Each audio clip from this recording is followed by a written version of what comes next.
न्यायपालिका को हाईजैक करने का जो है सो एक तरीका चल रहा है। तो ऐसे परिस्थिति में पप्पू यादव को अधिक से अधिक जेल में कैसे रखा जाए, उसके लिए सारी रणनीति चल रही है। पप्पू यादव को जान रहे कि केस में कोई मेरिट नहीं है, न्यायपालिका के पास जैसे ही फाइल किया उस दिन भी बेल दे दिया, आज भी बेल हो ही जाता है। तो पूरे न्यायपालिका के सिस्टम को हाईजैक करने की एक रणनीति चल रही है। ये साजिश सरकार और प्रशासन की मिली भगत से ये सारी साजिशें चल रही है। धर्मवीर के आलोक में हम लोग सैनिटाइज किए हैं पूरा कैंपस को, कहीं वैसा कोई संदिग्ध सामान नहीं बरामद हुआ है। न्याय कार्य शुरू है। वकील लोग दावा कर रहे हैं कि आज रजिस्ट्रार महोदय को टेलीफोनिक धमकी आई थी। नहीं, टेलीफोनिक धमकी नहीं। नमस्कार, लाइव सिटी देख रहे हैं आप। पप्पू यादव के खिलाफ एक गहरी साजिश हो रही है। पप्पू यादव को साजिश के तहत जेल से नहीं निकलने दिया जा रहा है और यह साजिश पुलिस और प्रशासन मिल करके कर रही है। गहरी साजिश हो रही है, यह हम नहीं कह रहे हैं, बल्कि पप्पू यादव के जो वकील हैं शिवनंदन भारती, वह इस बात का दावा कर रहे हैं। आपको बता दें कि आज फिर पप्पू यादव के प्रकरण में जो सरकारी काम में बाधा देने का जो आरोप था, उस पूरे प्रकरण पर आज सुनवाई होनी थी। इसके लिए पप्पू यादव बेऊर जेल से आज निकल करके पटना सिविल कोर्ट में आज हाजिर होने वाले थे, लेकिन आज फिर बम की धमकी मिली। रजिस्ट्रार को टेलीफोन आता है, कहा जाता है टेलीफोन पर कि पटना सिविल कोर्ट को बम से उड़ा देंगे। उसके बाद कोर्ट पर जांच फिर शुरू हो जाती है। डॉग स्क्वाड की टीम आती है, बम स्क्वाड की टीम आती है। ये तस्वीरें देखिए कि कैसे बम स्क्वाड की टीम जो है जांच करके निकल रही है। लेकिन इस दौरान अब आपको बता दें कि पप्पू यादव के जो वकील है शिवनंदन भारती, वो क्या कह रहे हैं, पहले आप ये उनकी बात सुनिए। आज फिर सुनवाई होनी थी, क्या मामला हुआ? देखिए, आज सुनवाई होनी थी, लेकिन जिस तरीके से आप लोग देख रहे हैं कि यहाँ पर हर रोज एक नई कयाबात चल रही है कि नहीं, बम का एक अफवाह फैला दिया जा रहा है। तो ये सोची समझी राजनीति के तहत ही सब सारी चीजें हो रही है और प्रशासन की विफलता है। प्रशासन के लिए करारा तमाचा है ये कि एक मामूली सा कोई व्यक्ति इस तरह का अफवाह फैला दे रहा है और पूरे न्यायपालिका को हाईजैक कर ले रहा है और प्रशासन उस व्यक्ति को गिरफ्तार नहीं करे। बार बार, एक बार नहीं, बारम्बार वो कर रही है। ऐसे परिस्थिति में कोर्ट चल ही नहीं सकता है। ये तो कोर्ट को पूरी तरीके से न्यायपालिका को हाईजैक करने का जो है सो एक तरीका चल रहा है। तो ऐसे परिस्थिति में पप्पू यादव को अधिक से अधिक जेल में कैसे रखा जाए, उसके लिए सारी रणनीति चल रही है। पप्पू यादव को जान रहे कि केस में कोई मेरिट नहीं है, न्यायपालिका के पास जैसे ही फाइल किया उस दिन भी बेल दे दिया, आज भी बेल हो ही जाता है।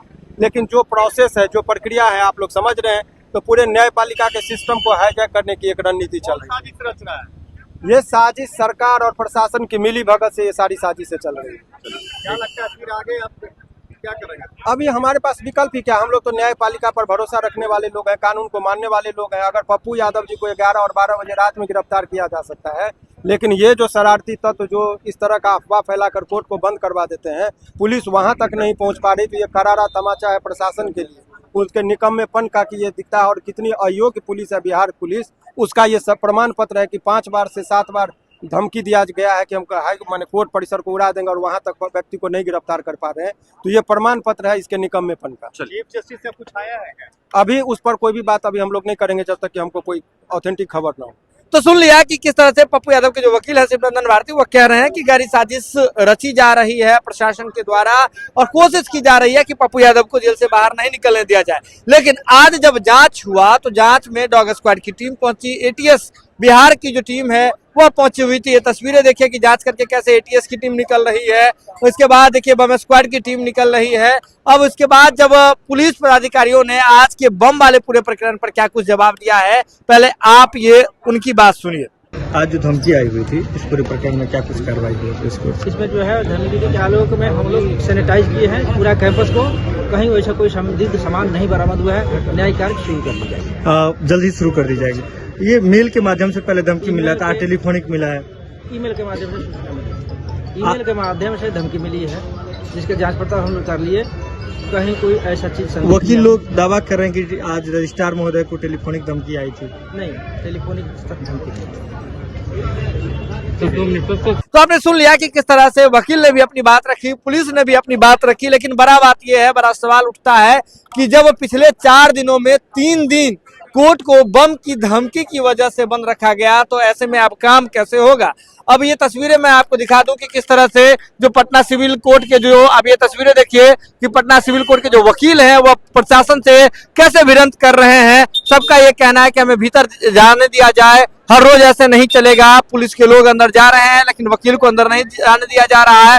इसको लेकर के पुलिस और जो अधिवक्ता है उसके बीच में काफी बहस हो रही है। पुलिस के लिए जो है आपको बता दें कि यह पूरा काम करना जो है मुश्किल हो रहा है। लेकिन सीधे तौर पर समझिए, अगर ऐसे चलेगा तो ये कैसे काम चलेगा। हर रोज की ये तस्वीरें जो है वह देखने को मिल रही है। यहाँ आपको बता दें कि हर रोज 300 से अधिक मामले में सुनवाई होती है। 300 से अधिक कैदी जो है उनका रिलीज ऑर्डर होता है, बेल ऑर्डर किया जाता है। तो ऐसे में कई ऐसे कैदी हैं जो आज फिर जेल से बाहर नहीं निकल पाएंगे। जब कोर्ट ही बंद है, तो जब न्यायालय ही बंद हो जाएगा तो न्याय कहां से मिल पाएगा। जब न्यायालय ही बंद हो जाएगा तो सुनवाई कैसे हो पाएगी। वजह चाहे जो भी रहेगा, लेकिन पटना पुलिस के रवैये पर सवाल उठना अब लाजमी हो गया है। पुलिस आती है, कार्रवाई की बात कहती है, लेकिन अब तक पुलिस इस प्रकरण में कोई समुचित कार्रवाई नहीं कर सकी है जिससे जनता का भरोसा जीता जा सके। यह खबर आप लाइव सीरीज के यूट्यूब पर देख रहे हैं, आप सब्सक्राइब कर लें, फेसबुक पर देख रहे हैं तो फॉलो कर लें। जुड़े हैं लाइव सीरीज के साथ, खबरों का सिलसिला लगातार जारी है।